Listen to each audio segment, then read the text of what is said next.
Hello, student. Good morning. In SST, lesson number 9, the freedom movement of 1857 CE. बराबर 1857 CE का स्वतंत्रता संग्राम server nationalism nationalism emerged in India due to not only the arrival of the Europeans but also their behavior and policies. देखो, भारत में जो राष्ट्रवाद, जो राष्ट्र के प्रति मान सम्मान emerged in India due to not only the arrival of Europeans but also their behavior. उन लोग की नीति और वर्तन की वजह से भारत में नेशनलिज्म की शुरुआत हुई. An important event happened in India in the year 1857 CE, which became the first in the factors responsible for consolidating the sentiment of nationalism in our country. So, reasons for outbreak of the revolt of 1857 CE. 1857 CE का जो revolt होने का regions, तो the main reason for the revolt of 1857 CE was the widespread dissatisfaction among the people in India due to the suppressive policy of the British adopted to spread their empire in India. Let us review the reasons in the detail about that lead to this dissatisfaction. मतलब ये revolt 1857 का revolt होने का कारण में एक तो उन लोग की जो दमनकारी नीति थी उसकी वजह से लोगों को डिससेटिस्फैक्शन हो रहा था और देश के लोगों के अंदर इतनी ब्रिटिशरों के प्रति बहुत ही गुस्सा और ये नीति जो थी उसकी वजह से वो लोग को डिससेटिस्फैक्शन असंतोष हो रहा, इसी वजह से. तो उसके देखो उसके मेन रीजन्स हम लोग देखेंगे. Social and religious reasons, the policy of सामाजिक और सामाजिक और धार्मिक कारण. The policy of social reforms by the company made people feel insecure and suspicious. ब्रिटिशरों की पॉलिसी की वजह से लोग क्या असुरक्षित और शंकास्पद महसूस करते थे.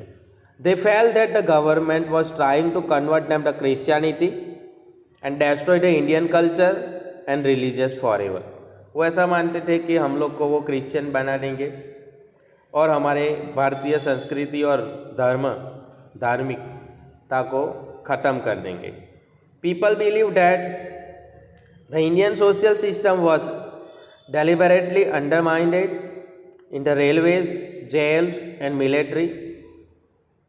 वो लोग ने इरादापूर्वक उसका अंडरमाइंडेड किया, अवगणना की इंडियंस ने उन लोग की जो सिस्टम को. A larger section of our society was orthodox at that time, thus the new changes arose dissatisfaction in them. हमारे देश में उस टाइम पे एजुकेशन भी इतना नहीं था, मतलब एजुकेशन नहीं था और लोग ज़्यादा ऑर्थोडॉक्स थे, रुधि चुस्त. तो ये सब जो चेंजेस में भी वो लोग को असंतोष महसूस होता था. As a result many people join this freedom movement to sustain their socio religious structure. Now next, economic reason, आर्थिक कारण. The aim of the British was the bring prosperity to England at the cost of India. Bharat के भोग पे England को समृद्ध बनाने की policy थी वो लोग की. भारत में से संपत्ति हासिल कर करके इंग्लैंड में बेच के इंग्लैंड को समृद्ध बना रहे थे. As a result most of the sections of Indian society become impoverished, मतलब गरीब हो रहे थे.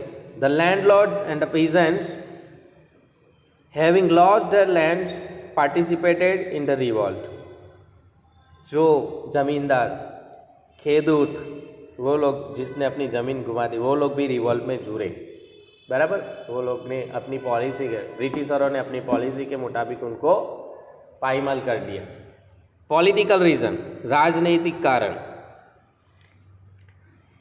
The east India company acquired the Deewani rights, right to collect revenue as a result of their victory in Battle of Buxar in 1764 CE.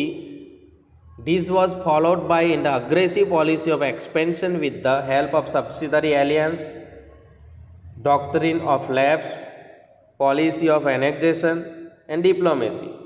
ये सभी मतलब ये इतना आक्रामक बना दिया 17 वो लोग ने, जो सब्सिडरी एलियंस पॉलिसी, सहायकारी योजना, कूटनीति, फिर खालसा नीति, बिन जोदानवाद नीति, जोदान डिप्लोमा, ऐसी राजनीति से वो लोग अपने अलग अलग प्रदेश राज्य को हड़प कर रहे थे।